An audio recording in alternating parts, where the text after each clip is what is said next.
Comment vas-tu? Bah, comment je me sens? Je me sens plutôt bien, plutôt heureux, tu vois.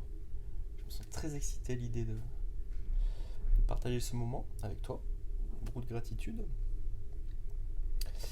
Et je reste encore, comme je te le partageais, nourri par la visite de la Tiny House, qui m'a rappelé mon enjeu de me reconnecter à l'essentiel, tu vois.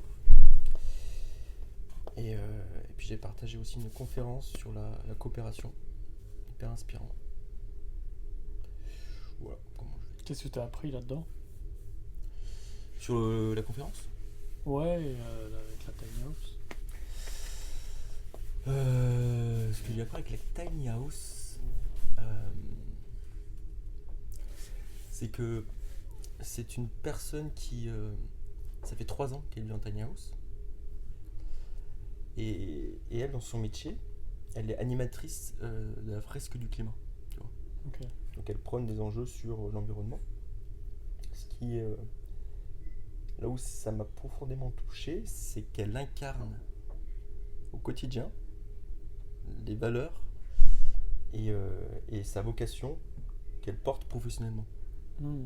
Là où elle prône la sobriété et l'essentiel, tu vois, elle a cette capacité à l'incarner en vivant dans une tiny house et en étant connectée à ce qui fait sens pour elle. Et ça, je trouve ça hyper inspirant. C'est ce truc d'incarnation du coup qui t'a.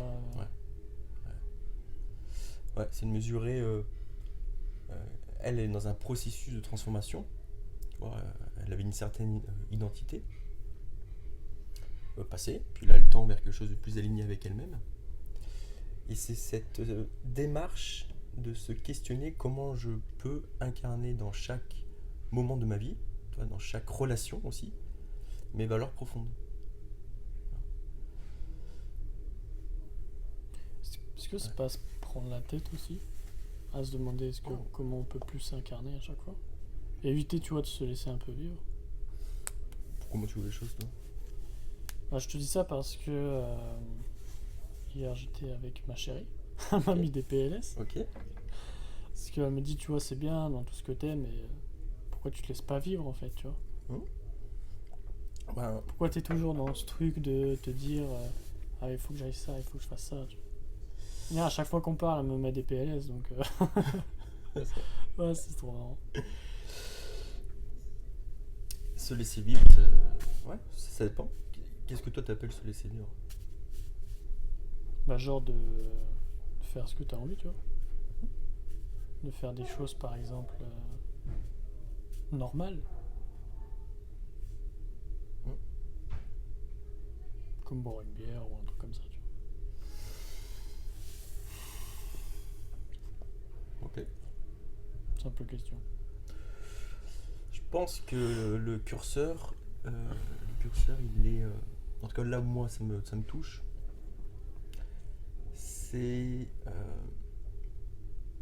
c'est pas tant l'enjeu de se laisser vivre, c'est plutôt l'enjeu de mettre de la conscience sur ce quoi nous avons envie de vivre.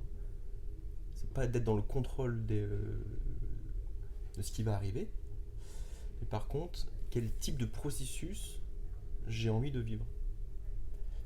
Personnellement, je fais la différence entre une injonction de il faut se laisser vivre Mhm.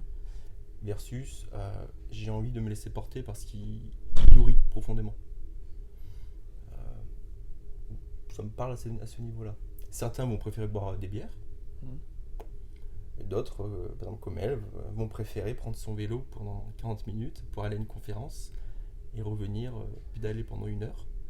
Parce que pendant 2 heures, elle écoute de la musique, elle diminue son empreinte écologique, elle se force pas à le faire. Compliqué de se forcer à pédaler. Je pense qu'il y a quelque chose de l'ordre du discernement. Mhm. Moi, je vais te poser une question.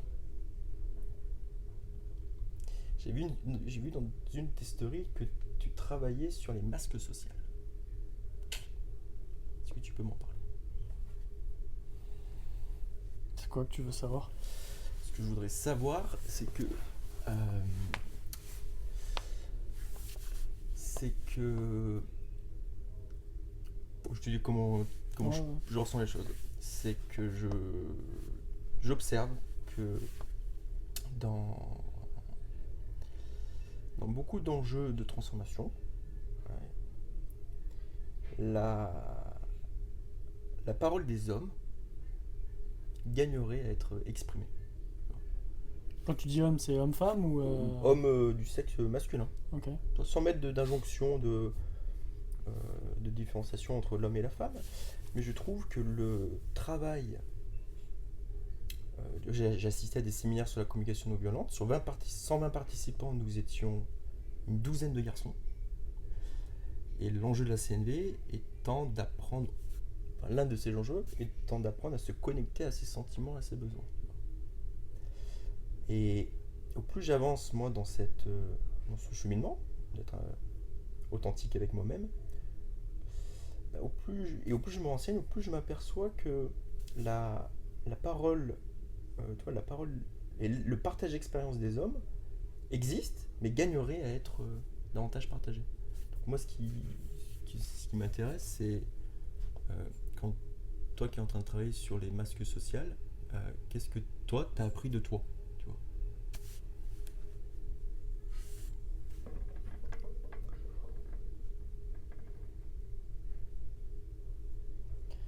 Bah, c'est en partie, tu vois, tout ce que je transmets dans mes programmes, c'est que, en fait, avant tout ce travail-là,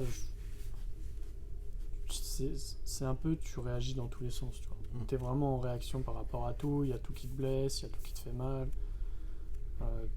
ta vie c'est de la merde, t'arrives pas à avoir X, Y, Z parce que voilà, et en fait, moi dans mon cheminement, c'est justement au fur et à mesure de compréhension de moi-même et de compréhension de mes schémas qui me font voir que par rapport à mon masque social pas sociaux, ben j'ai telle ou telle réaction. Dans le sens où, par exemple, surtout en groupe, moi ça m'arrive, enfin, de moins en moins, mais c'était vraiment dans les interactions. Avant, j'avais extrêmement de mal à discuter avec une personne. Okay. Ou à créer de la communication. Parce que justement, j'avais ce masque social de un peu comme dans les blessures de l'âme de Lise Bourbeau. C'était celui du rejet. Donc c'est le masque du fuyant, en gros. Okay. Et ce masque, il y a Carl Jung, il appelle ça la persona, lui. C'est pas le masque social, c'est la persona. Persona, tu sais, c'est les masques que les Romains avaient, je crois, qui se mettaient tout ça pour le théâtre. D'ailleurs, on retrouve dans personnalité. C'est pas vraiment ta personnalité, mais c'est une facette de toi.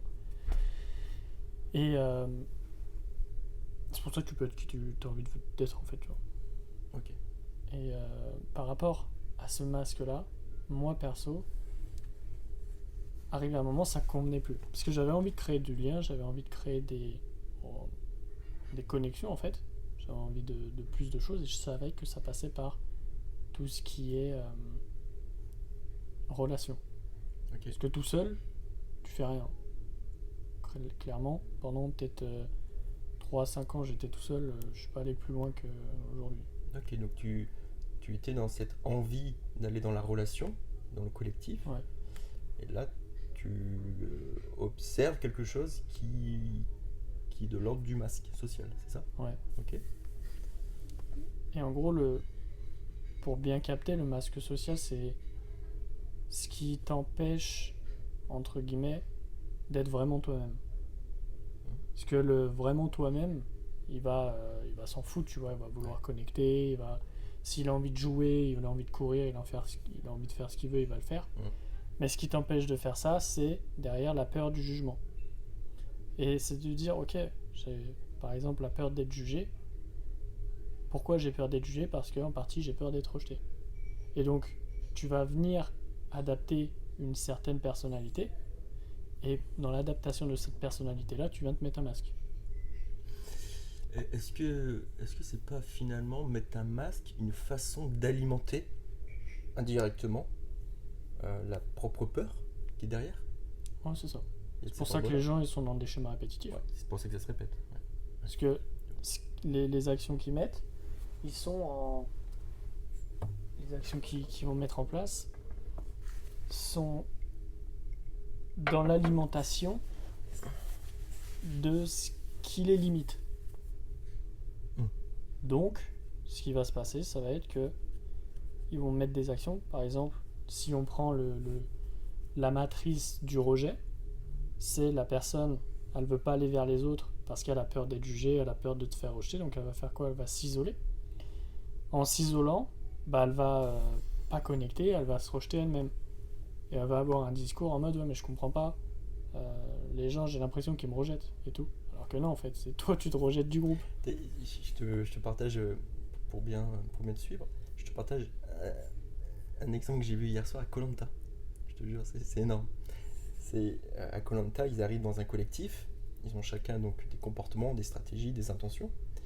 Et à la fin du dernier épisode, il y a cette personne qui arrive et qui exprime, qui a comme stratégie d'aller poser des graines à droite, à gauche, d'essayer de sauver sa peau, tu vois, d'essayer de rejoindre le coin adverse en vue de la réunification. Et le collectif s'en aperçoit. Elle s'aperçoit que l'autre est en train de tenter de créer des alliances et de peut-être sauver sa peau, quoi, entre guillemets. Le collectif s'en aperçoit et lors de la réunification, le collectif partage à cette personne, voilà ton comportement. Position de la personne concernée est de dire oh mais moi j'y suis pour rien, mon intention première c'était d'être utile et de créer du lien en fait, moi je voulais juste créer du lien. Et ça me fait penser un peu à ça, c'est-à-dire vouloir mettre un masque social, c'est aussi vouloir jouer un rôle qui dessert peut-être d'une certaine façon nos attentions et notamment l'envie de se connecter aux autres.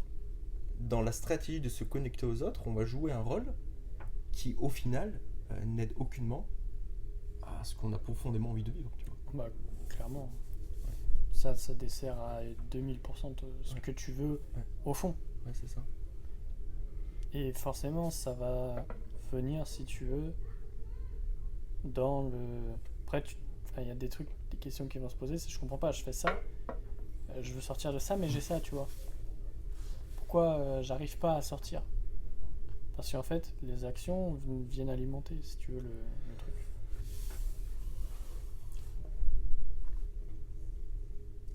Tu vois, là...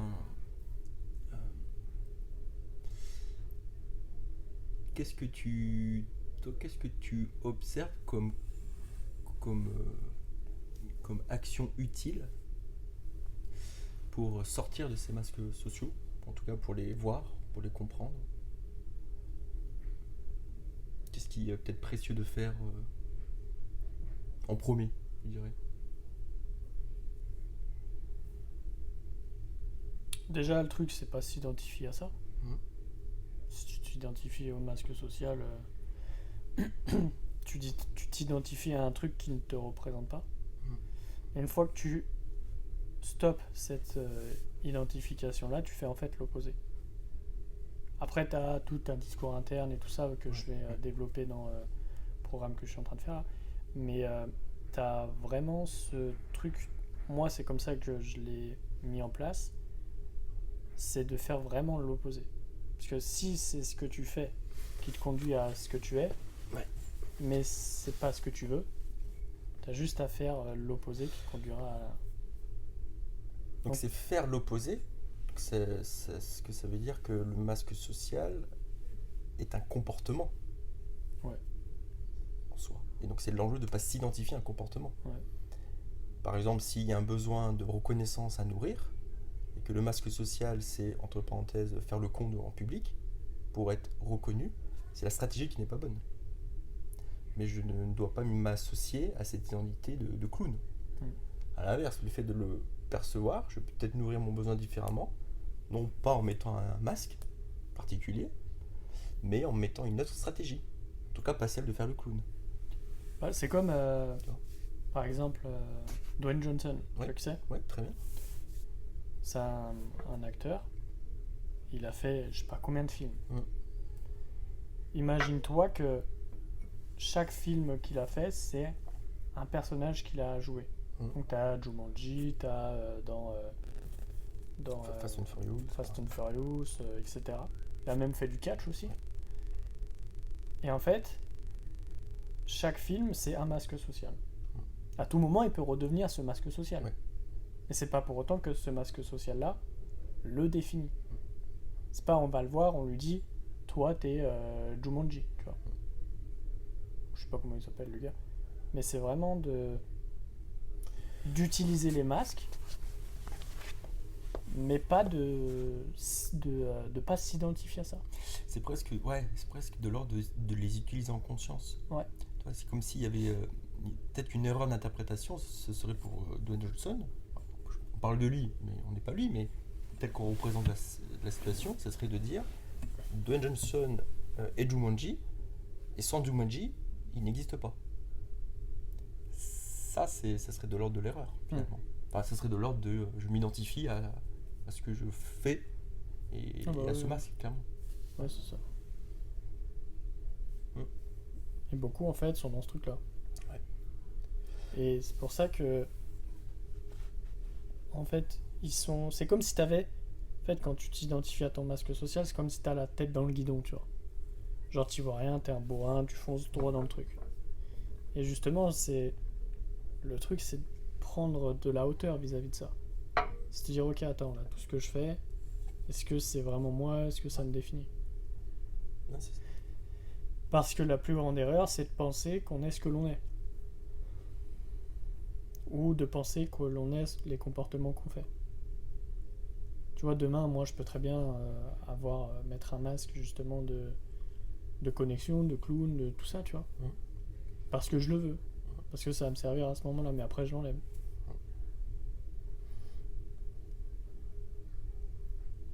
Ok. Ça me fait penser au concept de Carlo Moiso. Il parle de l'alliance des princes, tu vois, dans une relation. C'est-à-dire qu'à la base, nous venons au monde avec des ressources, avec des besoins, des désirs. Nous avons un enfant très libre, très créateur, très explorateur, capable d'activer ses ressources, de demander de l'aide, de construire, d'imaginer, de foncer. En grandissant, les circonstances de la vie font que nous sommes confrontés à des moments de difficulté, désagréables, de jugement, de blessures. On rejoint un peu les 5 blessures, Niels Bourbeau. Et donc, le prince se transforme en crapaud. Crapaud qui, face à une situation qui l'effraie ou qui lui fait peur, ou une situation qui réactive une blessure, et ben, va faire le crapaud. Il va un peu sautiller de partout, il va tirer la langue, il va essayer de se défendre, simplement. Et parce que nous grandissons et que nous vivons en collectivité, alors nous mettons des masques sociaux pour pouvoir être en lien avec le monde. Et ce qui l'amène dans cette alliance des princes, c'est l'enjeu, finalement, ça peut être dans un contexte d'accompagnement ou même en relation avec l'autre, sa copine, son copain, des amis. C'est pas tant de s'arrêter au masque, c'est pas tant de s'arrêter au crapaud, c'est de voir que derrière chaque individu, il y a un prince ou une princesse qui existe et qui a des besoins et qui a des ressources. Et que finalement l'enjeu, c'est peut-être plutôt de nourrir ça, d'aller questionner le prince, plutôt que de s'arrêter et de dialoguer avec un masque qui lui est dans l'automatisme.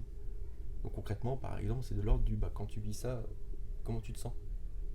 Et face à ça, quel serait ton besoin? Et qu'est-ce que tu pourrais mettre en place? C'est de faire confiance que derrière la personne, il y a un vrai prince. Et en même temps, ce que j'ai pu observer aussi, c'est que quand les masques tombent, donc le crapaud apparaît, et le crapaud, c'est ses vulnérabilités. Tu vois. Je sais pas si tu as déjà observé ça ou même vécu ça. Ouais, aussi. Mais c'est ce moment où, quand nous nous apercevons que du rôle que nous jouons, qu'on a conscience de ça, finalement ça cache une forme de vulnérabilité Et cette vulnérabilité, elle est ultra précieuse, elle est ultra authentique, mais en même temps, il y a une forme de fragilité. Ah, mais il y a une fragilité de ouf. Et c'est énorme, Mais c'est justement ce que les gens essayent de cacher absolument. pour éviter que certains en profitent. Que ce soit consciemment ou pas, parce que t'as forcément des gens mal intentionnés. Faudrait être con pour croire que le monde est un monde de bisounours. Non, t'en as, ils sont là juste pour te détruire en fait, tu vois, et profiter de toi. C'est comme ça. Et du coup, c'est marrant parce que ce que tu me dis là, ça me fait penser, tu sais, à la fameuse première impression. Ah, elle est énorme celle-là. Vas-y. C'est quoi ton avis toi là-dessus? Pour moi, Justement par rapport aux masques sociaux, par rapport à qu'est-ce qui fait qu'une impression peut être bonne ou qu'est-ce qui fait qu'une impression peut être par exemple mauvaise?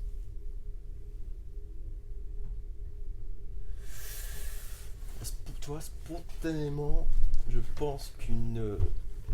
crois profondément que le jugement que nous portons sur autrui, quand je dis jugement, ça peut être une critique, une analyse, un sentiment.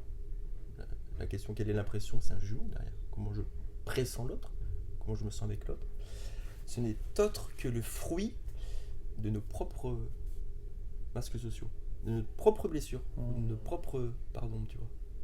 Ce qui me titille chez l'autre, dans sa première impression, ça parle de quelque chose qui est chez moi pas ok.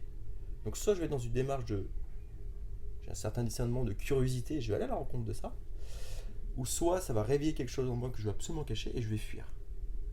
Parce que l'autre vient titiller quelque chose. Mon feeling n'est pas ok. Ouais, donc c'est de l'ordre de la projection. C'est ça, pour moi c'est de l'ordre de la projection. Il y a quelque chose qui est de cet ordre-là. Et à l'inverse, l'autre il y a une énergie de l'ordre peut-être de la tranquillité, de la sécurité, la personne a les droits dans ses bottes, c'est quelque chose qui me parle, donc ça va me parler. J'associe ça plutôt à la première impression. C'est quoi ton avis sur... C'est intéressant cette image de projection parce que la plupart du temps c'est ce qui se passe. Et plutôt moi de ce que je vois aussi, c'est que imaginons tu as une personne qui arrive à un stade où elle se connaît et elle arrive à identifier les choses, un peu comme toi, un peu comme moi, et elle arrive à voir un peu derrière le masque. Ouais. En fait, la première impression, c'est justement de voir si la personne vient connecter avec toi avec son masque ou si elle est en authenticité. Et ça, moi je le vois énormément dans toutes les interactions parce que tu sais comme moi, quand tu arrives à un certain niveau de conscience, tu arrives à voir les trucs, c'est fluide en fait, tu vois. Tu dis ok, lui, tu sens que c'est pas net, tu sens qu'il n'y a pas complètement le truc. Et du coup en fait tu arrives à voir derrière et tu arrives à voir vraiment la personne. Et tu arrives à voir si dans ses propos, dans son énergie, dans son attitude, après tu as tout ce qui est non-verbal aussi, qui parle à 90%, et tu arrives à comprendre en fait, voir si vraiment la personne est dans cette démarche d'authenticité ou pas. Et c'est pour ça que de plus en plus, moi je le vois, dans ce monde, plus tu vas mettre de masques sociaux, plus tu vas avoir des difficultés à connecter avec les autres. Parce que de plus en plus de personnes élèvent leur conscience par rapport à ça. C'est vrai. Ça, c'est... Ouais.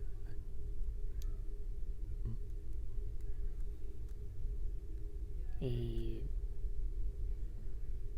même des gens qui n'arrivent pas à l'expliquer, mais ils se disent, je sais pas, ça pue là. Ce qui me dit, il y a une résonance qui sonne faux. Tu vois, par exemple, moi je connais des gens, ils n'ont pas les connaissances techniques, masques sociaux, tout ça, mais juste ils disent, je sais pas, ça sonne bizarre. Tu sens il y a un truc, c'est pas honnête. J'en connais plein comme ça. Quand une personne elle parle, elle me dit, je sais pas, je sais pas ce qui se passe, mais ça pue. Et à l'inverse, t'as des personnes qui, pour X raisons, n'ont pas entrepris en tout cas ce travail de discernement, de développement un peu de soi. sont juste droits dans leurs bottes. Et la première impression qui est là, c'est celle, oh putain, ouais. Le mec, il est là où il ou elle est exactement là où il ou elle a envie d'être. Elle cherche pas à jouer quoi que ce soit, parce que il y a une forme de sécurité intérieure, une forme de confiance, mais qui est nourrie par les résultats précédents, tu vois. Elle est exactement là où elle a envie d'être, cette personne. C'est-à-dire? Ben, toi, je prends l'exemple de. Toi, j'ai un ami que je chéris énormément. C'est un pompier. Et quand lui et moi on discute de cette capacité à accomplir ce que nous souhaitons accomplir, à avoir des relations de qualité, bref, à kiffer un peu la vie, on a deux approches complètement différentes. Là où moi, je vais plutôt faire ce travail, parce que c'est mon chemin de discernement sur moi-même, de comprendre grâce aux autres, d'apprendre grâce aux autres. Tu vois. Lui, s'est posé aucune question. Il a tracé droit, avec comme seule condition de respecter profondément ses valeurs. Ça a été son fil rouge, tu vois. Respecter mes valeurs. Dans la conviction que que les autres peuvent avoir un point de vue et c'est leur responsabilité. Et moi, je connais ma part de responsabilité. Et donc, il navigue continuellement entre quelle est la part de responsabilité, ok, qui je suis, ok, qu'est-ce que je veux accomplir, ok. Et c'est presque un triptyque que je trouve ça très puissant. Ouais, après, t'as des personnes comme ça qui arrivent à identifier leurs valeurs assez tôt, tu vois. C'est tout, ouais. Il y en a, tu leur poses la question, tu dis c'est quoi tes valeurs? Je sais pas. Paf, ça goûte de sens. Ouais. Et je pense que ça dépend en fait de la démarche déjà que tu as avec toi-même. Parce que pour moi, tu vois, c'est vraiment le miroir. Le monde, c'est vraiment le miroir par rapport à toi. Et ça, je l'observe vraiment dans les personnes que je coach ou des clients que j'ai. C'est que là où ça va être le plus visible, ça va être dans les relations. Ouais. Soit ou en couple ou amical ou autre. Et ça va être visible parce que justement, tu as cette... En fait, par rapport à tes relations, ceux qui veulent de bonnes relations, c'est forcément qu'ils sont dans des mauvaises relations. Mais s'ils sont dans des mauvaises relations, c'est parce que il y a un endroit, un espace en eux qui fait qu'ils ne sont pas 100% sains. Et du coup, ça se répercute sur l'extérieur. Moi, ça, je l'ai expérimenté dans le passé. Je n'étais pas 100% sain avec moi, ce qui fait que les relations que j'avais, ou j'en avais pas, ou c'était de la grosse merde. Jusqu'à ce que je change en fait en moi. Et jusqu'à ce que je sache profondément que les prochaines relations que j'aurai, ce sera de l'ordre de... Enfin, ce sera sain parce que je sais que ça part d'un espace sain en moi. J'essaye pas d'aller chercher ou de combler quelque chose. Et ça part vraiment de là. Ça d'ailleurs, c'est un programme que je suis en train de faire aussi. J'ai énormément d'idées. Justement, de comprendre comment tu peux avoir des relations saines. Okay. C'est un peu la mécanique derrière, si tu veux. Mais c'est avant tout, pour avoir des relations saines, il faut avoir une relation saine avec soi-même. Ouais, ça part de ça. Absolument. Si tu as une relation saine avec toi-même, tout ce que tu vas avoir, ce sera sain.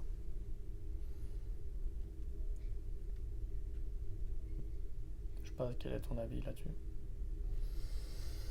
Moi, je partage clairement ce que tu dis. Quand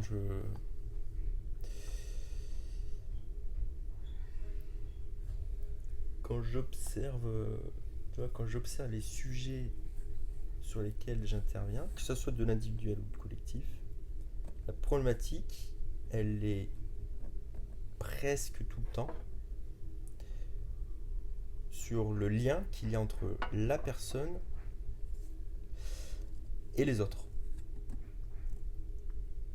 Donc ça peut être un conflit, ça peut être un sentiment de se sentir jugé, ça peut être même une décision à prendre avec les autres. Enfin, les problèmes que se posent dans les accompagnements que je fais, c'est la plupart du temps une relation d'humain à humain, donc d'un rapport de soi avec les autres. Parfois c'est de l'ordre de l'environnement, mais la plupart du temps c'est moi et les autres. Et dans la plupart des situations, ce que j'observe, c'est que la décision de savoir quoi dire, quoi faire, quoi créer, comment se comporter, eh bien cela vient de soi. C'est parce que nous ne savons pas qui nous sommes que nous ne savons pas comment résoudre nos problèmes. Complètement. J'ai la conviction de ça. Et donc tout l'enjeu, c'est ce dialogue que j'entretiens de moi avec moi-même reflète le dialogue que je vais entretenir de moi avec les autres. J'en suis davantage convaincu que la CNV, par exemple, c'est un sujet, un domaine qui me passionne profondément, c'est que on parle d'auto-empathie. C'est-à-dire que la capacité que nous avons à dialoguer avec nous-mêmes, à nous connecter déjà à nos sentiments, à nos besoins, à nous-mêmes observer nos façons de penser, qu'est-ce que disent toutes ces voix avec nous-mêmes, et d'y apporter un certain discernement, va nous aider, va nous entraîner, au fond, à le faire avec les autres. C'est Nelson Mandela le proposait. Incarnons les changements que nous voulons voir dans le monde extérieur. Je trouve qu'il n'y a pas meilleur entraînement, enfin il n'y a pas meilleure congruence que de savoir s'appliquer à soi-même ce qu'on souhaite transmettre. Personnellement, je n'irai jamais voir un coach sportif qui mange des McDo tous les jours et qui fume comme pas possible et qui d'ailleurs donne des séances de sport.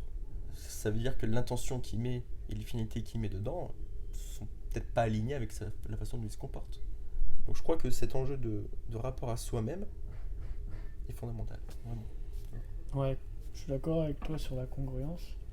Et parce que toi, d'autant plus que tu dois le voir, vu que tu accompagnes les enfants aussi. Ouais.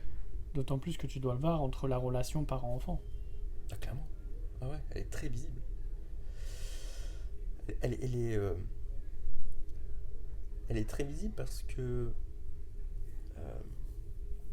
un exemple que je m'aperçois souvent, c'est par exemple par rapport à l'orientation. C'est un peu le sujet qui est central dans la scolarité. À un moment donné, il faut faire un choix, A ou B, ou rester, partir. Mais quand bien même, l'orientation, c'est un sujet toute la vie. Ouais. S'orienter, c'est toute la vie. C'est à chaque instant. Est-ce que je décide ou pas? Est-ce que j'y vais ou pas? Comment je décide? C'est la décision, l'orientation. Simplement, dans la relation parent-enfant, ce qui se joue chez un parent, ce que j'observe, c'est que comment moi je me sens déjà avec moi-même quand j'observe le sujet de l'orientation. Dans mon histoire personnelle, comment moi-même j'ai vécu l'orientation. Et au quotidien, moi-même, quand je dois m'orienter, est-ce que je dis ça ou pas, est-ce que je fais ça ou pas, comment moi-même je m'y prends. Et dans l'orientation, qu'est-ce qui me fait peur? Quand je dois dire quelque chose à quelqu'un ou décider quelque chose, quels sont mes sentiments, quels sont mes besoins. Donc, quel est ce dialogue interne que j'entretiens? À partir de là, le parent va être en relation avec son enfant. Donc le dialogue interne qu'il a appris à avoir avec lui-même, il va le reproduire dans la relation avec l'enfant. Donc peut-être, un exemple, peut-être que c'est ce que j'observe, si un parent ne crée pas l'espace suffisant pour accueillir les sentiments, parce que quand même l'orientation, c'est pas évident, surtout quand on est jeune. Putain, il y a des choses, ça fait super peur, quoi. Il peut y avoir ce sentiment de devoir signer pour toute la vie. Enfin, ouais, c'est ça. Il y a des copains qui ont été présents, il y a peut-être les problèmes de la scolarité en cours, enfin, c'est un changement de cap. Et est-ce que justement, parce que j'ai une question qui m'est venue, c'est qu'est-ce qui fait que tu vois les gens n'arrivent pas ou n'arrivent plus à s'orienter? Est-ce que c'est pas en partie parce que tu as cette impression que tu vas faire un choix et que tu vas devoir le garder toute ta vie. Exactement. C'est exactement ça. Le... ce que nous amène la CNV, c'est le lien d'abord, et le résultat ensuite. C'est que dans un processus de décision, ce n'est pas la décision qui est importante. C'est comment elle a été portée et comment elle sera assumée, quelle qu'elle soit. Et donc, ça s'apprend. C'est quelque chose qui s'apprend, c'est culturel, il y a de la pédagogie qui est derrière. Ça parle de ça pour moi. Je sais pas comment tu vois les choses. Ouais, c'est ça. Énorme. Putain, j'avais pu à boire par la taille. Bah, tu vois, pour revenir sur ça, je pense que moi aussi j'étais impacté. C'est dans la transmission des parents, c'est tu dois choisir. Et puis, pas que des parents, des profs, de l'école et des choses comme ça. C'est que tu dois choisir une voie en ayant en tête que ce sera celle que tu auras toute ta vie. Et justement, ils le disent bien, ça, les parents, les profs et tout, c'est fais attention à ce que tu choisis parce que tu vas le garder toute ta vie. Moi, c'était un peu le discours qu'ils avaient à l'époque, tu vois. Ok. Et au lieu, justement, d'arriver dans le truc de ok, qu'est-ce qui te fait kiffer maintenant? Tu vois, nous, ce qui nous fait kiffer maintenant, c'est faire un podcast, tu vois, on le fait. C'est ça. Peut-être dans un an, on n'en fera plus. Ouais. Mais là, ce qui nous fait kiffer, ce sont les podcasts. C'est pareil avec l'orientation, pour moi, c'est qu'est-ce qui te fait kiffer maintenant? C'est ça. Et au travers des personnes que j'ai pu accompagner dans tout ce qui est reconversion, en fait, ils n'arrivaient pas à reconnecter profondément à ce qui les faisait kiffer maintenant. Après, il y a toute une question identitaire derrière aussi.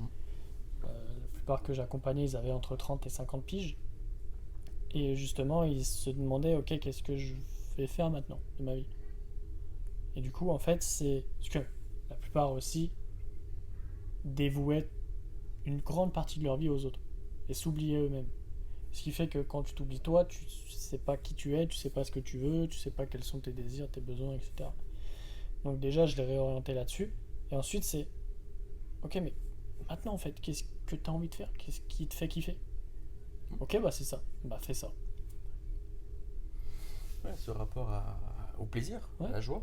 Tu vois, par exemple, moi, je me suis énormément, entre guillemets, reconverti, mais j'ai eu fait du trading, parce que c'est ce qui me faisait kiffer sur le moment. J'ai eu fait tout ce qui est codage d'applications, parce que ça, c'est un truc, ça me fait kiffer, tu vois, de voir les algorithmes, des trucs comme ça. J'ai fait aussi de la crypto, parce que ça me faisait kiffer. J'ai fait plein de trucs, en fait, tu vois, parce que ça me faisait kiffer. Et après, j'ai arrêté parce que je m'en foutais, tu vois. Maintenant, là, ce qui me fait kiffer, c'est d'aller au plus profond des gens et faire tomber les masques. Mais peut-être que dans 5 ans, je serai plus là-dedans. Peut-être que je serai dans autre chose, en fait, tu vois. Donc comment tu décrirais ta boussole interne, toi? Par rapport à ce qui me procure du sens et par rapport à ce qui me procure de la joie. Où je sens à 1000% que ouais, ça me fait kiffer. Je sais pourquoi je le fais. Ce qui fait sens fait joie, ce qui fait joie fait sens. Voilà. Donc c'est vraiment trouver cette joie, parce que ça fera dans tous les cas sens. Et le sens donnera la joie. En fait, c'est un cercle vertueux. Ce qui m'a beaucoup aidé, que je tente de transmettre, c'est ce qui est derrière le sens. Voilà. Il y a quoi derrière le sens? Ne serait-ce que étymologiquement parlant. Comprendre que le sens, ça peut faire appel aux sensations. C'est-à-dire quand je fais ceci ou cela, j'ai la sensation de dans mon corps, je sens que ça vibre, je sens que je bouge dans tous les sens. J'ai la sensation de me sentir vivant, j'ai la sensation de Ouais, tu sens que ça te d'accomplir. prend au trip. Ouais, Et... quelque chose de l'ordre du corporel, c'est une sensation. Et c'est une réponse à ce qu'on appelle le sens. Est-ce que on peut, dans ce que tu énonces là, Ouais. on peut venir intégrer ses convictions? Derrière, clairement.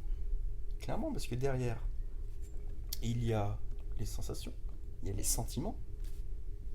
Quand je fais ça, je me sens en joie, connecté, rassuré, épanoui, accompli, utile, en lien, en intelligence, je me sens compétent.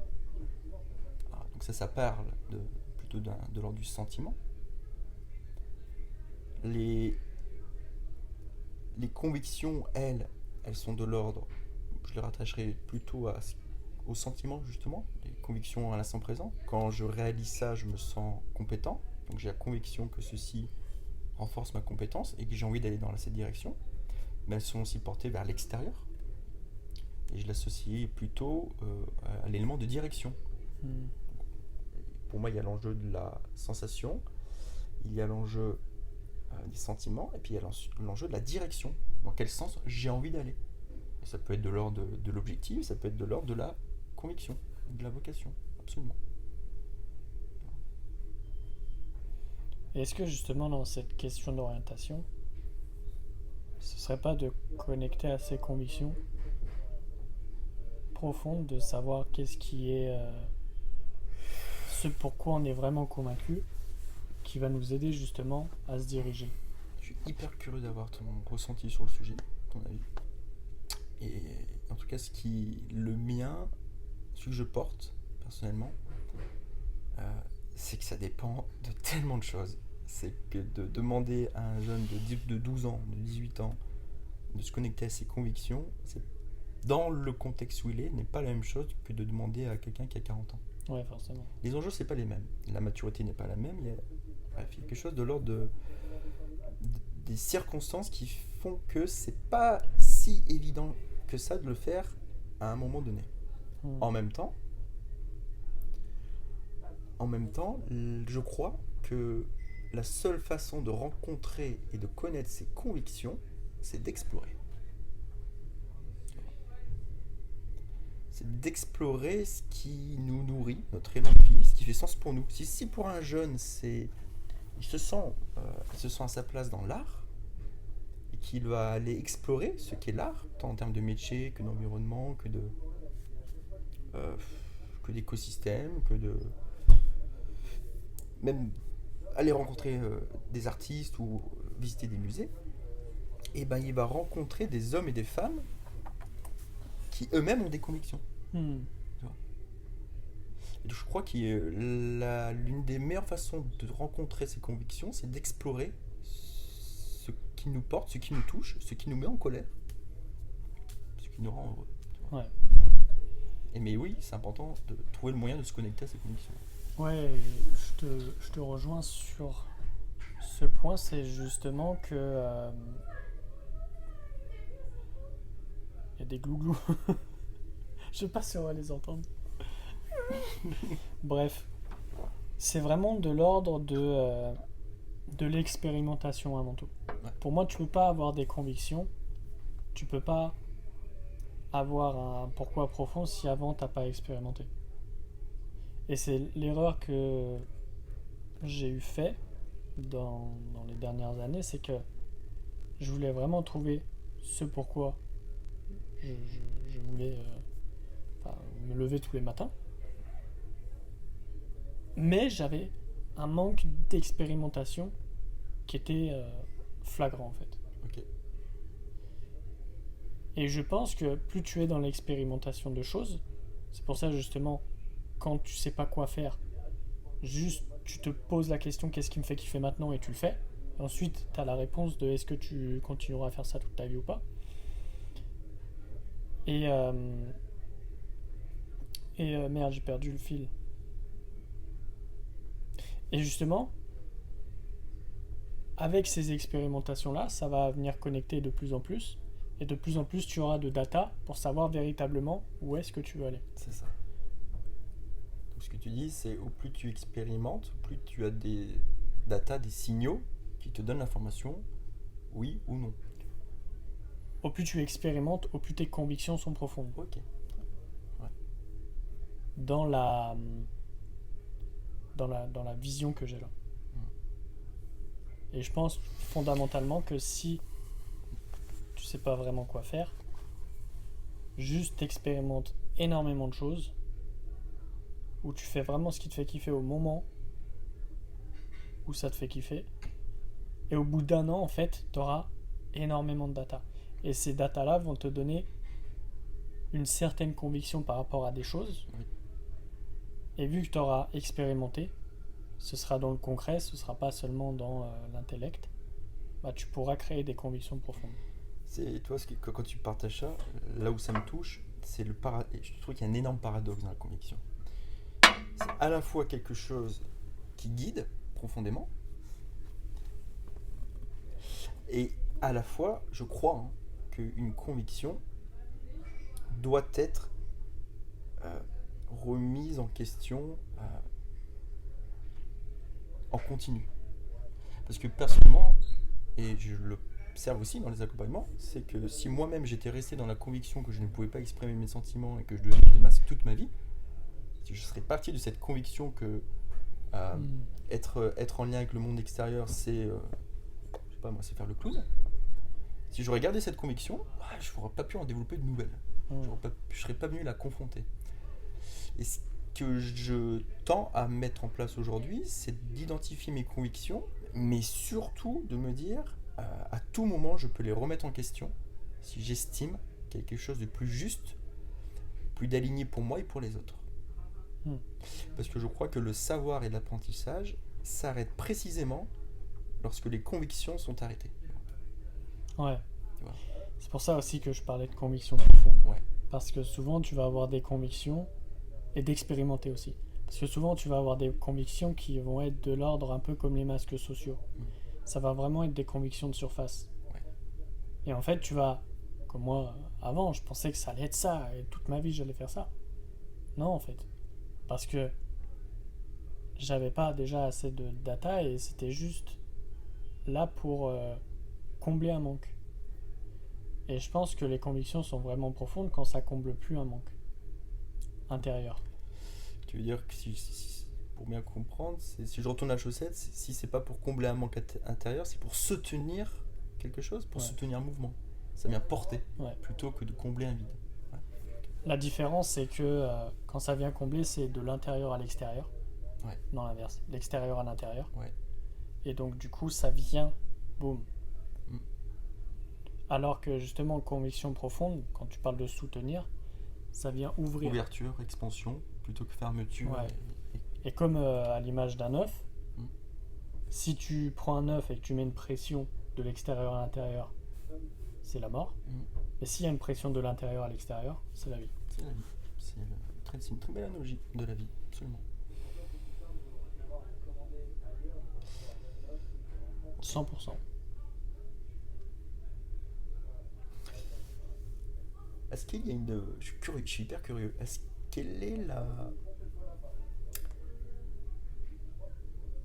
que dernièrement, t'as remis en question une conviction? Ou alors, est-ce que tu as renforcé une conviction profonde? Renforcer, ouais.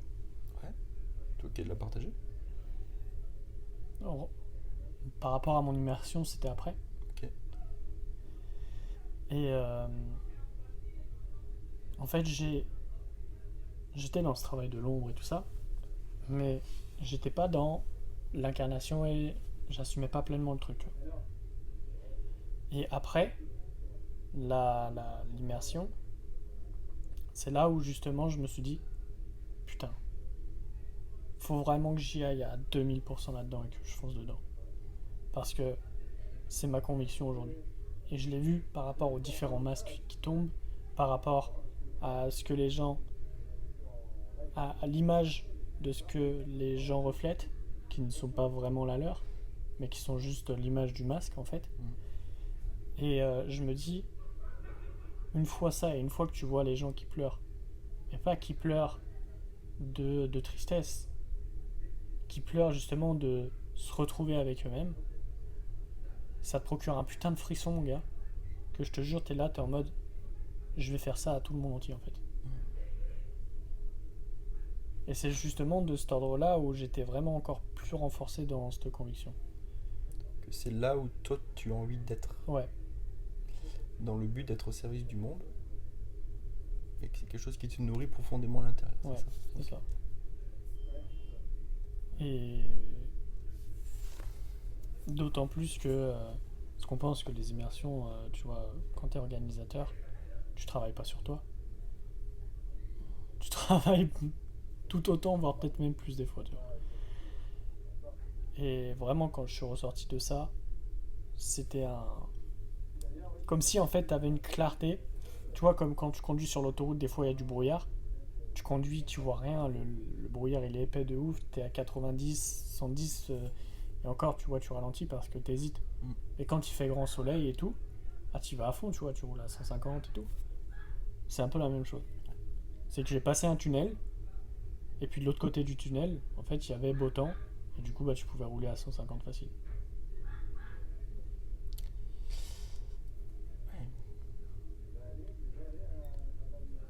Je la sens bien nourrie ta conviction.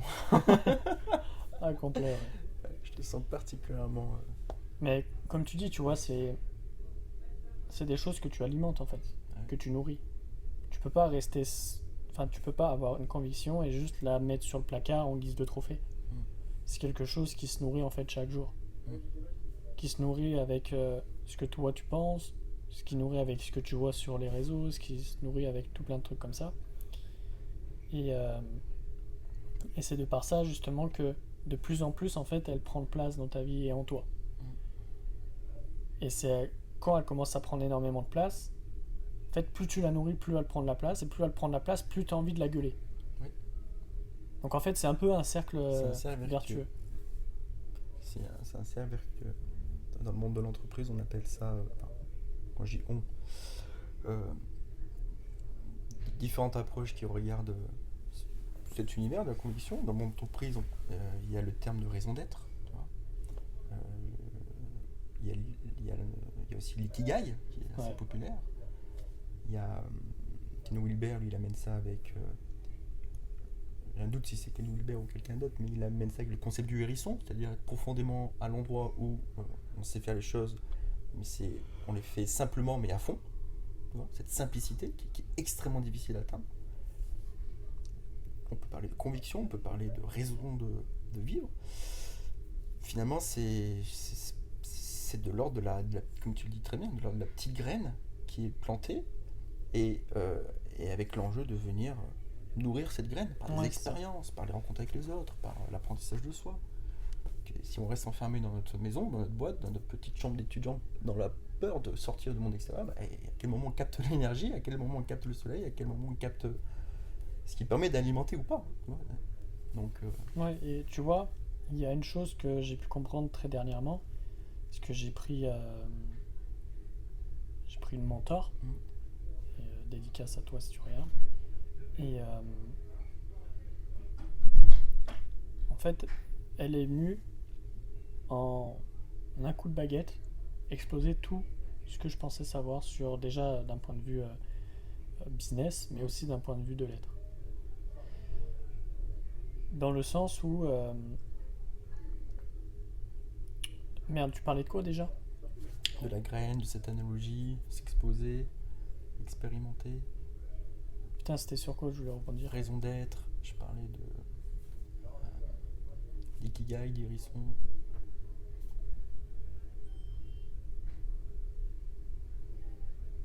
Putain, je me rappelle plus.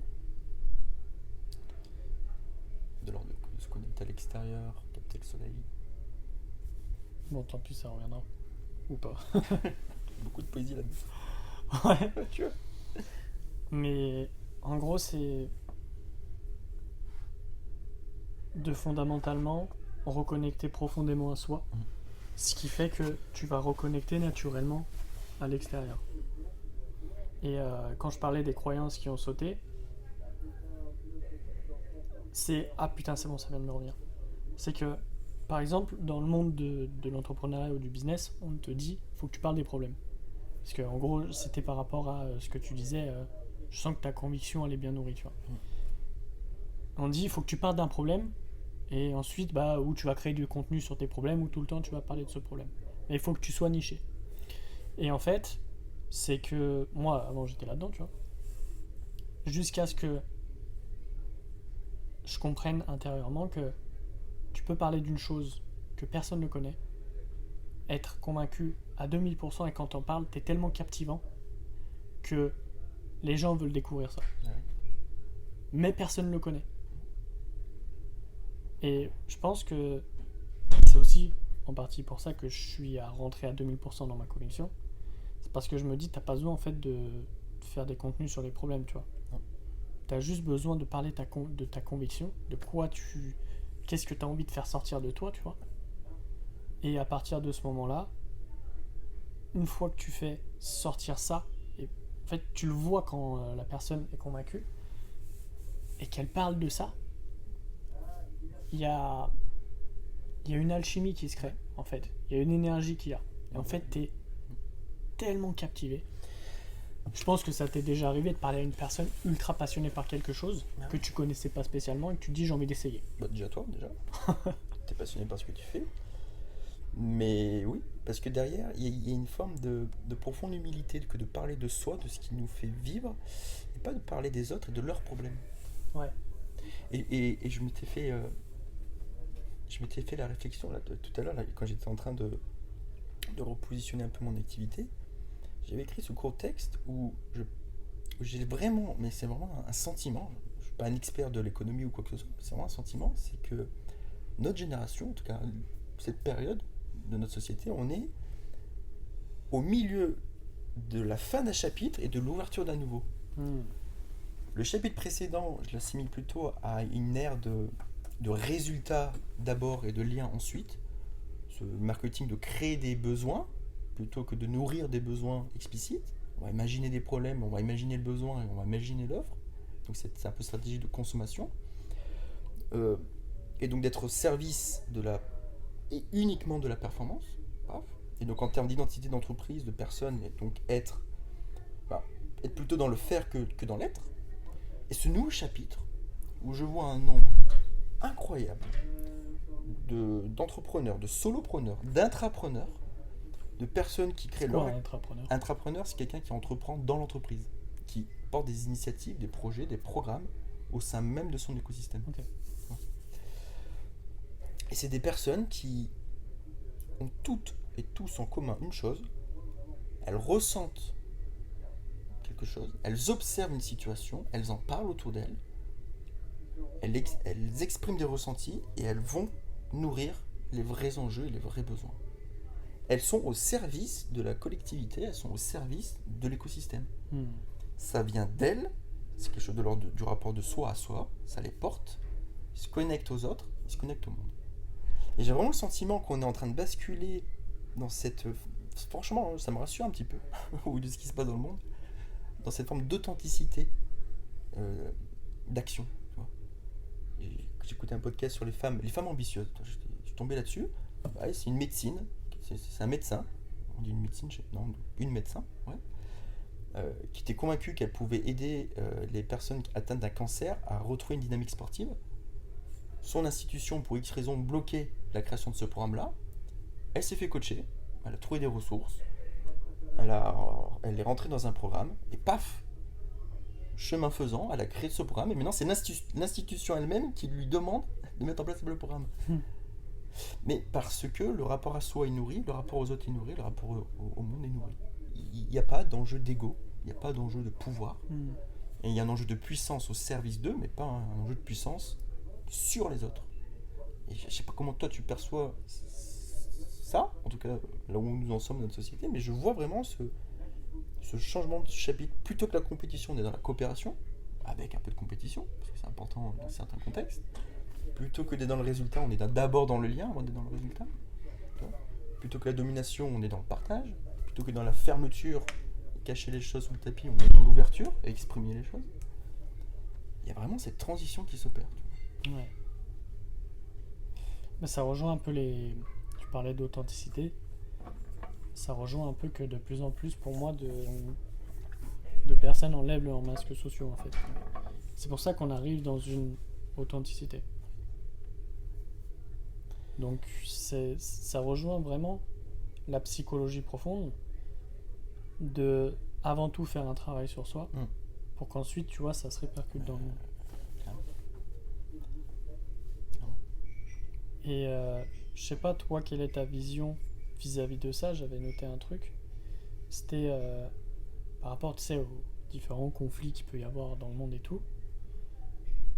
D'un point de vue de ton expertise à toi, comment tu vois ça? Est-ce que tu pourrais préciser le... D'un point de vue psychologie, psychanalytique peut-être. Comment est-ce que toi tu perçois ces conflits-là? Quel manque ou quel surplus de choses il y a justement qui vient créer ça? Quel manque ou quel surplus? Je pars de mon cadre de référence, qui est celui d'un homme humble, qui n'a que 30 ans, qui a appris à se connecter avec soi-même et aux autres. Et je l'aborderai sous l'angle... Peut-être, j'oserais l'aborder en tout cas sous l'angle de la... sous l'approche de la CNV. La communication non violente. Pourquoi ? Parce que quand tu parles de manque et de surplus, la CNV nous invite à découvrir que nous avons des besoins en creux ou à nourrir, et que nous pouvons, dans la culture du malheur, cacher nos besoins et nos ressentis sous le tapis, et donc mettre en place des mécanismes de compensation. Et la CNV nous invite à découvrir que, et c'est ma réponse que je donne, tu vois, c'est que les violences perçues dans le monde sont aussi parce que il y a beaucoup de non-dits, beaucoup de violence dans les mots, beaucoup de violence avec nous-mêmes déjà. C'est que finalement, si je me sens dans une forme de quiétude, de paix intérieure, de congruence, en sécurité déjà avec moi-même, j'ai aucune raison d'aller taper les autres. Ouais. Parce que derrière, j'ai fait ce travail de discernement. Donc ça veut dire que par exemple, les personnes qui sont à la tête de certains conflits, c'est parce qu'ils n'ont pas une conscience d'eux-mêmes et qu'ils n'ont pas une maîtrise d'eux-mêmes qui fait que justement ils créent ça. Ça peut être une interprétation. Moi, c'est extrêmement difficile pour moi, en tout cas, de me mettre à la place des autres. En tout cas, de ceux que je connais pas. Déjà que c'est dur de se mettre à sa ouais, place. déjà, c'est extrêmement dur, mec. Par contre, je peux aussi aborder ça sous l'angle du factuel, de l'observable. Ce qui est observable, c'est que il y a des conflits, il y a des morts, dans certains pays du monde. Que derrière, donc, il y a des hommes et des femmes qui prennent des décisions, et qu'à un moment donné, les décisions sont plus de l'ordre de la loi ou du bon sens, c'est de l'ordre de l'éthique. Tu vois, c'est de l'ordre de la morale. Et ça dépasse... je pense que ça peut dépasser beaucoup de personnes tant que nous ne sommes pas confrontés à un vrai enjeu d'éthique et qu'on a pris le soin, qu'on a appris à mettre une vraie conscience sur ça et pas répondre automatiquement, parce que finalement, qui peut faire petit peut faire grand, je le crois. Donc si j'ai pas appris à avoir du discernement face à quelqu'un qui est en colère et moi-même je me mets en colère, à quel moment j'aurais réussi à avoir du discernement quand je serai face à un grand enjeu d'éthique si moi-même j'ai pas questionné mon rapport à l'éthique? Ouais, du coup, j'allais te poser une question qui était, et t'as répondu en partie, c'est est-ce que tu penses que le manque de conscience de soi ont créé tout ce qui est conflit? Moi je le crois, parce que derrière ça, on parlait de la conviction tout à l'heure, et qu'une conviction qui est arrêtée, c'est la fin de l'ouverture au monde, de l'ouverture aux autres et du rapport aux autres. Donc quelqu'un qui est convaincu que faire la guerre c'est la bonne façon de résoudre sa situation, son problème, bah, s'il est convaincu que ça, qu'il est arrêté dans sa conviction, qu'il n'a pas fait ce travail du discernement, c'est quelque chose qui est de l'ordre de l'inconscient. Là. Ouais. Tu vois, par rapport à ce que tu dis, moi je vais enfin, je vais pas l'interpréter, je vais l'explorer d'un point de vue de la psychologie et la psychanalyse, Ouais. sans parler de tout ce qui est enfin, géopolitique et tout. Moi, ça, tu vois, je connais pas. En revanche, ce que je connais, c'est mon domaine. Mhm. Donc, c'est tout ce qui est psychanalytique, psychologie, etc. Et ce que je vois la plupart du temps, c'est que dans les conflits, ce qui va se passer, c'est souvent en fait des projections d'ombre qui vont être créées.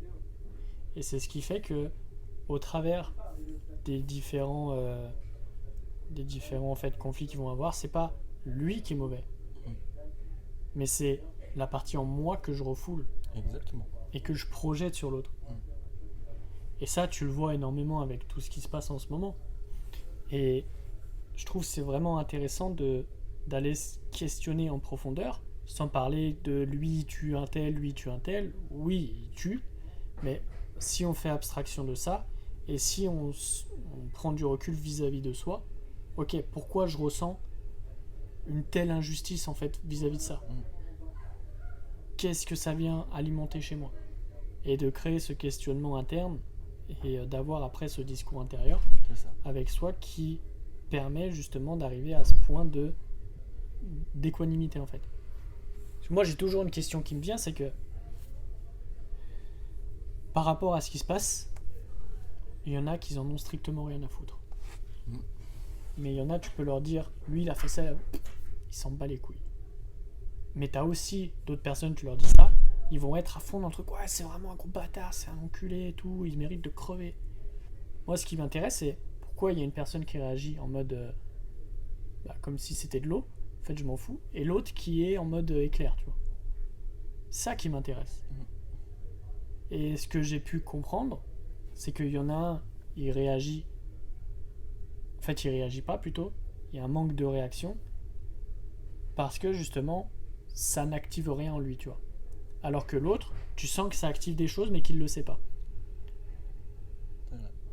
Ça veut pas pour autant dire que l'autre le sait. Ça veut juste dire que d'un point de vue de réaction, il y a pas les fils qui se touchent. Et du coup, ça déclenche pas d'étincelles à l'intérieur. Ok. Ouais, donc il y a vraiment deux. Enfin, tu soulignes ces deux comportements possibles entre celui qui va être touché, celui qui va pas du tout être touché, voire celui qui va être touché, voire extrêmement touché, surtout ça, et celui qui va pas du tout être touché, voire insensible. Ouais. Ces deux extrêmes. Ouais. Et je garde ça vraiment en tête sur absolument tout, tu vois. Ok. Même par exemple, tu sais, les relations toxiques, il y en a qui parlent de pervers narcissiques ou autre. Je me dis, ok, pourquoi t'as des femmes ou des hommes qui vont tomber justement sur des pervers narcissiques ou des perverses narcissiques, ça existe, faut le dire aussi, pendant plusieurs relations, et t'en as d'autres, ils vont jamais voir ça dans leur vie. C'est bien qu'il y a quelque chose que la personne détient pour tomber sur ce genre de personne. Oui, absolument. Et qu'est-ce qui fait qu'elle tombe à ce point-là? Parce que toi, quand tu parles de ça, moi ça vient faire écho à il n'y a pas de problème tant qu'il n'y a pas de problème. Tu vois? Au fond. Tu vois, j'ai cette philosophie de vie, c'est que je peux être parfaitement bien dans ma situation, être relativement éloigné de ce qui se passe dans le monde, et en même temps je peux absolument prendre ma part de responsabilité et promouvoir une forme de paix, de ne pas rentrer en conflit avec les autres. Enfin, tant que ça ne me met pas en difficulté et que ça ne met pas en difficulté les autres, alors pour moi ça reste ok. Et en même temps, quand tu parles de cette petite graine qui fait qu'on va chercher le pervers narcissique ou la perverse narcissique, eh ben ça peut effectivement commencer à devenir un problème s'il y a des dégâts pour soi et même pour l'entourage. Et je trouve que l'une des réponses à ça, c'est une psychologue, j'ai plus son nom, qui a amené ça en conférence par exemple. C'est le petit logiciel qui est en interne. On parlait de vide tout à l'heure. j'ai un besoin à nourrir, j'arrive pas à le nourrir par moi-même. Dépendance affective. Je me suis senti rejeté, abandonné dans mon enfance, je me suis senti en insécurité, l'autre aura la responsabilité de gérer mes propres problèmes. Il aura la responsabilité de gérer ma sécurité que j'arrive pas à nourrir par moi-même. Donc c'est ce petit logiciel qui, pour moi, c'est quelque chose, j'ai quelque chose à nourrir en moi, ou à comprendre, ou à combler, ou en tout cas à éclairer, surtout à éclairer. Je n'arrive pas à le faire tout seul, c'est normal, hein, on ne peut pas tout faire tout seul. Et donc je vais chercher un moyen chez l'autre de le combler. Là où ça devient un problème, c'est que si c'est l'autre qui doit le combler, et là où ça devient sain, et c'est chouette, c'est si je fais appel à de l'aide, à la rencontre avec les autres, pour éclairer mes zones d'ombre, sans chercher à donner la responsabilité à l'autre. Ouais. Tu vois. Et tu vois, pour rebondir à ça, j'en parle plus précisément dans le programme, tu sais, que j'ai fait Matrice réactionnaire, là, justement, pour comprendre ça. C'est ce qui crée qu'une personne va toujours attirer des pervers narcissiques, c'est en fonction des différentes blessures. Ouais. Tu as la blessure de l'abandon, qui est plus, comme tu disais, dans l'ordre de la dépendance affective, donc qui va pas hésiter une seule seconde à se mettre en deuxième plan. Exactement. Ouais. Et donc qui va tout faire pour ne pas se faire abandonner, pour ne pas rester seul. Quitte à prendre énormément sur elle. Et à l'opposé, tu as la blessure de trahison qui, lui, est extrêmement dans le contrôle. Ouais. Et vu qu'il est beaucoup dans le contrôle, il va vouloir savoir qu'est-ce que tu fais, avec qui, pourquoi, etc. Et ce comportement-là peut être perçu comme toxique. Et c'est entre la plupart du temps ces deux relations-là, du moins de ce que j'ai pu observer jusqu'à présent, entre ces deux blessures qui fait que se crée le pervers narcissique. Parce que t'en as une d'un côté qui n'ose pas dire non, et t'en as un d'un côté, il prend plus de place qu'il devrait en prendre. Et tout ça, c'est des logiciels internes qui, que les deux en fait n'en ont pas conscience finalement, tu vois.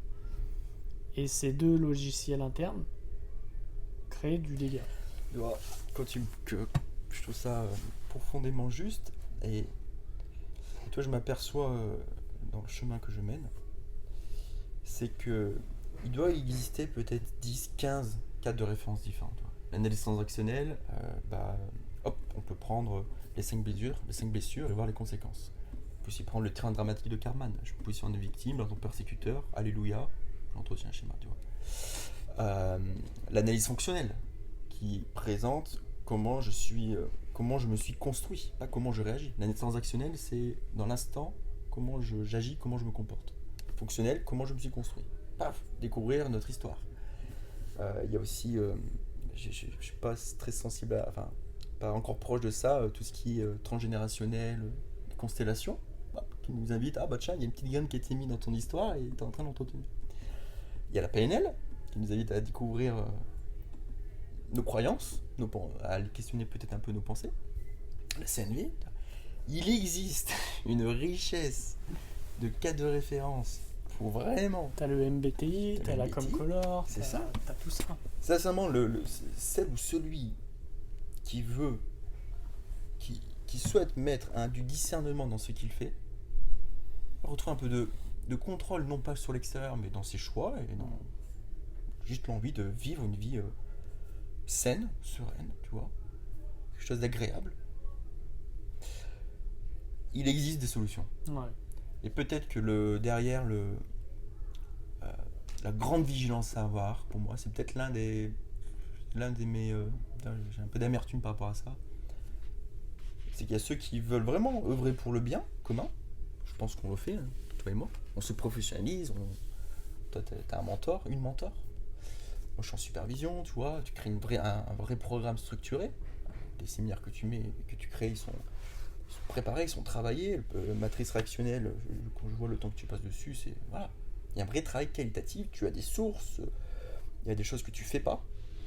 Il y a des choses que tu sais faire. Donc, il y a une vraie professionnalisation de ça, tu vois. Il y a une compétence. Il y a du travail derrière. Et il y a celles et ceux, malheureusement, qui vont capter le besoin de transformation des individus, qui vont manquer de professionnalisme, ils vont être dans une volonté de capter uniquement l'aspect financier, gagner de l'argent, donc l'ancien modèle. Certains même qui vont peut-être tomber dans la démarche presque sectaire. Parce que nous, ce que nous prônons, c'est peut-être des moyens de se reconnecter à soi. On ne prend pas une façon d'être à la vie. Parce que moi, je ne la prends pas. Et donc, il y a celles et ceux qui vont profiter de cette vulnérabilité de ces personnes pour justement en profiter. Et je pense qu'un point de vigilance, c'est vraiment celui-ci. C'est si je sens que j'ai profondément besoin de me transformer, d'agir différemment, de clarifier qui je suis, je peux demander de l'aide à l'extérieur. Vigilance à qui est la personne qui va m'aider. Et pour ajouter, comme tu dis, tu as aussi des personnes qui font pas ça spécialement pour le financier, mais qui sont fondamentalement mauvais. Aussi. C'est pas de leur faute, c'est juste qu'ils sont nuls, tu vois. Bien sûr. C'est vraiment important dans cette période de transformation de la société, des entreprises, des équipes, où ils recherchent du sens, de la cohérence, de coopérer, etc. C'est être vigilant à qui va nous soutenir dans ce moment-là. Quelqu'un te demande de citer tes sources et d'avoir des témoignages, tu as l'expérience. Et tu es prêt à t'ouvrir à ça. Tu es prêt à répondre oui, voici des personnes que tu peux contacter si tu veux être rassuré. C'est pas le cas de tout le monde. Non, il y en a, leur source, c'est t'inquiète. T'inquiète, frérot, c'est ma source. Voilà. Ouais, non, mais je te rejoins amplement là-dessus. Est-ce que t'as... Parce que moi, je crois que de mon côté, j'ai fait le tour. Ouais, non, c'est bon, ouais. Pour moi, j'ai fait le tour, tu vois. En tout cas, les amis, merci pour avoir regardé ça. Et merci à toi pour ce moment qui peut-être refera surface. Et bah oui, c'est une première. J'ai pris pas mal de plaisir à faire ça. Et c'est vrai que ça change de quand t'es tout seul. Ah, purée. Ouais. C'est vraiment un autre truc. Bah, ouais, beaucoup de gratitude aussi pour toi, Fabien. C'est une belle expérience. C'est une belle première expérience. Je ressens la différence entre avoir un échange hors caméra ou face à une caméra. Ouais, tu le vois que c'est... Et comme quoi, on parlait de professionnalisation et d'apprendre en faisant. Je crois que nous apprenons en faisant, tu vois. Ouais, c'est ça. On modélise notre façon d'apprendre et curieux d'avoir des feedbacks, tant du public que... ouais, n'hésitez pas à donner votre feedback. Et en fait, l'idée de ce truc-là a été créée parce que, en fait, on avait l'habitude de boire des cafés et se raconter notre vie. Jusqu'à un moment où on se dit, putain, mais attends, mais ce qu'on dit, c'est ultra précieux. Il faudrait qu'on enregistre ça, en fait. Et parce que peut-être que ça peut servir à des personnes. Parce que pour nous, en fait, on parle, c'est normal. Mais peut-être que certaines personnes, justement, ils vont avoir ce besoin-là de se dire, ah putain, mais attends, ce qu'ils disent, c'est pas con. Ah, mais moi, je peux faire ça et tout ça. C'est ça, je pense qu'il y a une vraie intention de partage d'expérience et de l'ordre de donner envie d'eux. Ouais. Tu vois, je veux dire, c'est... Ouais, toutes les discussions que nous avons, parfois nous rentrons dans une certaine intimité, vraiment personnelle, tu vois. Les moments où je découvre, la première fois où je découvre mon rapport à mon corps, ah putain, c'est quelque chose de l'ordre de l'intimiste, ça. La première fois où j'ose exprimer des sentiments, des besoins, je me sens à ma place. Toi, la première fois où tu as vécu ce séminaire, et que tu partageais comment tu t'es senti, qu'est-ce que tu as appris, compris, qu'est-ce qui t'a mis en difficulté. Et ben, je trouve que cette authenticité de ce qui se vit en nous, c'est quelque chose qu'on a envie de partager. Ouais. Pour donner envie, inspirer ou et transmettre aussi cette authenticité, parce que plus tu es authentique avec quelqu'un, plus il le sera après. C'est ça. C'est exactement ça. C'est exactement ça. Donc on va essayer de construire le meilleur format possible, choisir peut-être aussi, mettre de la conscience sur comment on veut présenter les choses, comment on veut aborder les choses. Voilà. Donc voilà, si vous avez des questions, n'hésitez pas à les poser sur mon Insta, sur mon Telegram ou au Clément. Moi, je mettrai tous les liens dans la description. Puis, puis merci.